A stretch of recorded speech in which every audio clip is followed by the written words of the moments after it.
जोबोद गोजोननाय मोनदों आरो बेजों लोगोसे जोंनि दलनि आफादगिरि बिथां अनजालि प्रभा दैमारि बिथांनिसिमबो आरो बिथांनि गासै जोंनि गासै टीमखौ आङो गोसो गोरबोजों हामलायनाय जासिहरदों। जोंनि साखाफारा जोबोद मोजां जादों।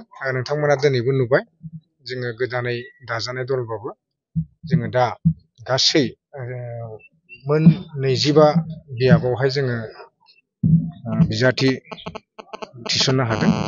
बे हिसाबै जोंनि साखाफाराया जोबोद मोजां आरो जों ओरैबायदि बियाबाव बिजाथि होदों जे बियाबावहाय जोंनि पिबि दोलोनिफ्राय देरहानाया 100 खोन्दो खाथां बेबादि बियाबावहाय जोङो जोंनि बिजाथिफोरखौ होदों। फुटबजरा होननानै बुङोबा जोङो गासैबो दलखौनो जोंनि थाखाय फेक्टर नङा जों बुंनांगोन। खारन थांनाय बाराव 2020 मायथाइनि जे बिटिसि इलेक्सनमोन बेयाव मुनमुन ब्रह्म बिथाङा बिपिएफ दलनिफ्राय देरहानानै थांदोंमोन। नाथाय बे समावहाय बिथांनि जे टीम बिपिएफनि मावथिफोरा गोबां मावथिफोरा बिजेपि आरो इउपिपिएलआव बारलांनायलाय दा बिथाङा जेबो फेक्टर नङा एपिपि दलनि थाखाय।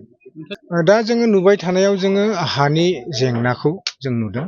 जोंनि फुर्बजरानि रायजो राजा हिसाबै हानि जेंनाखौ सुस्रांनाया जोंनि थाखाय जोबोद गोनांथार आरो बेजों लोगोसे लामा सामा लामाफोरा जोंनि फुर्बजरा बियाबाव दिनैसिमबो मोजां नंथारा। जोङो केम्पिं हिसाबै गिदिंनायाव गोबां जायगाफोराव नुदों दाबो महामायाफोर बादि जायगायावनो नेशनेल हाइवे खाथियावनो माने लामायाव दैस्लुं थायो।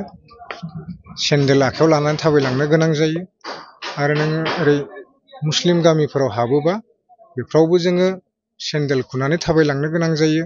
एम्बु बंग्लाफोर बादि जों बारै बारै थांनो गोनां जायो। दा बैफोरबादि समस्याखौ जों सुफुंनो नाजागोन। बेनिफ्राय जोंनि बे फुर्बजरा साब डिभिजन हिसाबै जोंहा सिभिल हस्पिटालनि जोबोद गोनांथार। जोंनि ओनसोलनि रायजो राजाफोरा लोमजायोबा साजायोबा जोङो धुबुरी गौरीपुर नङाबा क'क्राझार गसाइगावफोर बादियाव लांनो गोनां जायो। दा बेनि थाखाय जोङो बे देहा फाहामथाय बिथिंखौबो गोख्रों नोजोर होगोन। बेनिफ्राय सोलोंथाइ बिथिंखौ जों नोजोर होगोन आरो जौगानायनि गोबां खामानिफोरखौ जोङो नोजोर होनानै खामानि मावलांगोन।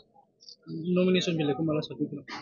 जोङो गाबोन बेलासिनि 2 बाजियाव गथायगोन नमिनेशन बिलाइखौ आरो बेनि उननिफ्रायनो जोङो जोंनि राजखान्थियारि फोसावदिंनायखौ गोख्रोंनिफ्राय गोख्रों खालामलांबाय थागोन।